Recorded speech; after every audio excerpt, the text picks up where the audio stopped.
કોંગ્રેસ દ્વારા એક રેલીનું આયોજન કરાયો છે, ડ્રગ્સની વિરુદ્ધમાં રેલી છે। તુષારભાઈ ચૌધરી ધારાસભ્ય અમારી સાથે છે। તુષારભાઈ, આ રેલીનું આયોજન સુરતમાં કરવાની શું જરૂર પડી છે અને શું મેસેજ આપવા માંગો છો સરકારને? જે પ્રકારે ગુજરાતમાં હજારો કરોડનું ડ્રગ્સ પકડાઈ રહ્યું છે અને આખા ગુજરાત શહેરમાં યુનિવર્સિટીઓ હોય, કોલેજો હોય કે તાલુકા કક્ષાએ બી નાની કોલેજો આવેલી હોય, એની આજુબાજુ તમામ જગ્યાએ ડ્રગ્સનો વેપાર ખુલ્લેઆમ ચાલી રહ્યો છે। અને એના કારણે આજે ગુજરાતમાં જે ગૃહ મંત્રાલય, દિલ્હી સરકારના જે આંકડા છે એ પ્રમાણે 21 લાખ જેટલા લોકો ગુજરાતમાં ડ્રગ્સના બંધાણી છે।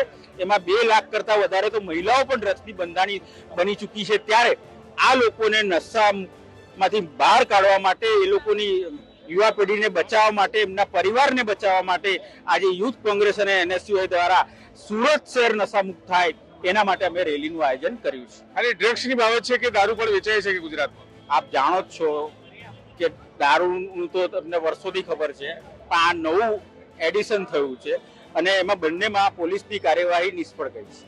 તો આ મામલો વિધાનસભામાં ક્યારે ઉપાડ્યો છે? આ કે વારંવાર ચર્ચાઓ થઈ છે, પ્રશ્નો બી પૂછ્યા છે અને આવનારા દિવસોમાં વિધાનસભાનું સત્ર આવતા મહિને મળવાનું છે, ત્યારે પણ આ પ્રશ્ન અમે ઉજાગર કરીશું।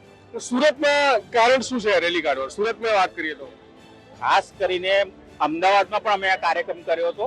અમે નક્કી કર્યું છે કે દરેક મહાનગરમાં અમે કાર્યક્રમ કરીશું, તો સૌથી શરૂઆત અમે અમદાવાદથી કરી છે। આજે સુરતનો વારો છે, ત્યારબાદ બરોડા, રાજકોટ, જામનગર તમામ મહાનગરપાલિકામાં અમારે આ કાર્યક્રમ કરવાના છે। તો બિલકુલ તુષારભાઈ ચૌધરી ગુજરાત શક્તિ વાત કરી રહ્યા હતા। અનુપ રાજપૂત છે। અનુપભાઈ, ગુજરાતમાં નશાબંધી લઈને શું કેવું છે તમારે?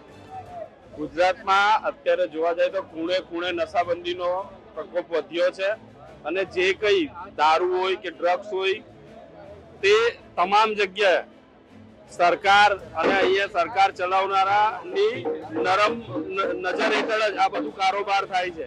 જેમ કે ડ્રગ્સ 2 થી 3 વાર જે પોર્ટો પર પકડાયા, એ ડ્રગ્સ ક્યાંથી આવ્યું ને કોને ગયું તે આજ દિન સુધી કોઈને ખબર પડી નથી। સરકાર અને જે આના માંધાતાઓ છે ડ્રગ્સ માફિયાઓના, તે પ્રજાને 10 કિલો ડ્રગ્સ પકડાય તો એમાં 100 ગ્રામ ડ્રગ્સનું નાશ કરીને એવું બતાવવા માંગે છે કે અમે બહુ જાગૃત હતા અને એટલે ડ્રગ્સ પકડી, પણ એમને પ્રજાને આજ દિન સુધી એવું નથી બતાવ્યું કે પેલી 9 કિલો 900 ગ્રામ ડ્રગ્સ જે બચી હતી 10 કિલોમાંથી એ ક્યાં ગઈ। એટલે સરકાર અને સરકારમાંથી જો કાયદેસર આ ડ્રગ્સમાં સીબીઆઈ તપાસ કરવામાં આવે, જો સરકાર ખૂબ જ જાગૃત હોય તો સીબીઆઈ તપાસ કરાવે, શ્વેત પત્ર બહાર પાડે અને આની ઇન્કવાયરી કરાવે, તો આજ સરકારના મોટા મોટા લોકો કે આજ શહેરના કે ગુજરાત પ્રદેશના મોટા મોટા માથાઓનો હાથ આવશે કે જેમની આપણે નજર હેઠળ જ આ ડ્રગ્સનું કારોબાર શહેરમાં ફેલાઈ રહ્યું છે। આ સુરત છે, સુરતમાં ખૂબ મોટો જે વિકસિત વિસ્તાર છે ત્યાં ખુલ્લેઆમ ડ્રગ્સો વેચાય છે, પણ કોઈ બહાર આવવા તૈયાર નથી। એટલે વિરોધ પક્ષ પાર્ટી તરીકે, કોંગ્રેસના કાર્યકર્તા તરીકે અમે રોડ પર ઉતર્યા છે ને તો પણ જો આની પર કોઈ બંદિશ નહીં લાવવામાં આવે તો આવનારા દિવસોમાં જ્વલંત આંદોલન કરવામાં આવશે ને સરકારને નીચું બતાવવામાં આવશે। તો હરીશભાઈ, આ રેલીનું આયોજનથી કેટલું અસર પડશે અને નશાબંધીને લઈને શું કેવું છે? ગુજરાતમાં તો નશાબંધી છે। મને બહુ નવાઈ લાગે છે। છેલ્લા 37 વર્ષથી હું સોશિયલ કામમાં છું અને હું જે વિસ્તારમાં રહું છું ત્યાં એક જમાનામાં નાના પાયા પર દારૂનું અને ડ્રગ્સનું વેચાણ થતું હતું। આજે મારા વિસ્તારની અંદર, મારા વરાછા વિસ્તારની વાત કરું તો ટેકનિકલ લોકો હોમ ડિલિવરી આપતા થઈ ગયા છે। એટલે તમે ફોન કરો, તમારા ઘરે ડ્રગ્સ અને દારૂ પહોંચી જશે। અને તમે ઘણીવાર જોયો છો કે આજે એક ભણેલા ગણેલા ગ્રેજ્યુએટ છોકરાઓ ડ્રગ્સ પોતાના ઘરે, પોતાની ફેક્ટરીઓ ઘરે ડ્રગ્સ બનાવતા હોય છે। તો આજે આ યુવાધન ક્યાં જઈ રહ્યો છે એની જવાબદારી સરકારની છે। જો આવા દિવસોમાં સરકાર ધ્યાન નહીં આપશે તો ચોક્કસપણે બહુ ગુજરાતની હાલત બહુ ખરાબ થવાની છે। બિલકુલ, આ તમામ લોકો છે। બીજા એક ભાઈ છે, ચંપાલાલભાઈ, શું કહેશો આ રેલીથી કેટલો અસર પડવાનો છે? देखिए, मेरा ये मानना है कि गांधी के गुजरात में जिस तरीके से नशा प्रवृत्ति बढ़ रही है और हमारा अपना चाहे एयरपोर्ट पे पोर्ट पे ड्रग्स आना, दारू का काम बढ़ना, उससे गुजरात बदनाम होता जा रहा है और कहीं ना कहीं इस चीज को सीरियस लेकर के कांग्रेस पार्टी आज मैदान में उतरी है। तो मेरा ये मानना है कि जो बात एकदम सही है कि ड्रग्स कोई भी कंसाई नहीं। हम लोग अगर एक छोटी मोटी गांठ भी भेजते हैं तो उसके सामने कौन भेजने वाला है, कौन पाने वाला है, सारी की सारी चीजें रहती है। परंतु आज दिन तक ये तो देखा गया है कि ड्रग्स पकड़ने के बाद, हजारों किलो माल आने के बाद, चाहे दारू आने के बाद, कौन पार्टी भेज रही है, किस पार्टी को मिल रहा है, उनके खिलाफ कोई कार्रवाई नहीं हुई है। ये तो हर पब्लिक जानती है। तो मेरा मानना है कि गुजरात की जिस तरीके से सभी राज्यों में हाईएस्ट बदनामी हो रही है, तो इस पे कहीं ना कहीं कांग्रेस पार्टी एक जागरूकता अभियान चला रही है, तो सरकार को इस पे कार्रवाई करनी चाहिए।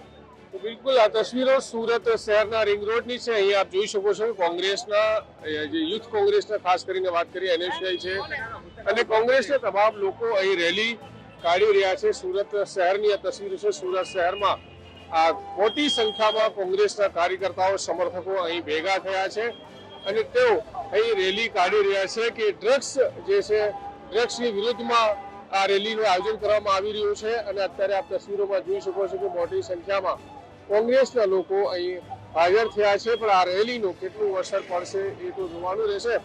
પણ ક્યાંક ને ક્યાંક વાત કરીએ તો કોંગ્રેસ સુરત શહેરમાં ખાસ કરીને રેલીનું આયોજન કર્યું છે, એની પાછળની મનસા શું છે, હેતુ શું છે, તેના માટે કોંગ્રેસના નેતાઓ જણાવી રહ્યા છે કે તેઓ આ ડ્રગ્સની બધી દૂર કરવા માંગે છે અને ડ્રગ્સની બધી દૂર કરવા માટે સરકારને જાગૃત કરવા માટે અહીં રેલીનું આયોજન કરાયું છે. તો કોંગ્રેસના તમામ નેતાઓ કાર્યકર્તાઓ આ રેલીમાં સામેલ થયા છે અને અત્યારે આપ જોઈ શકો છો ને હાથમાં ઝંડાઓ છે, બેનરો છે, પોસ્ટર્સ છે.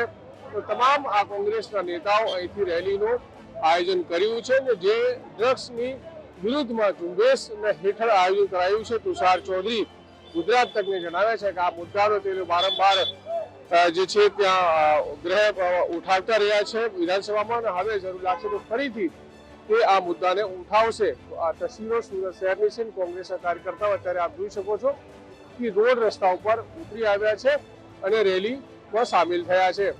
સંજય સિંહ રાઠોડ, ગુજરાત તક, સુરત.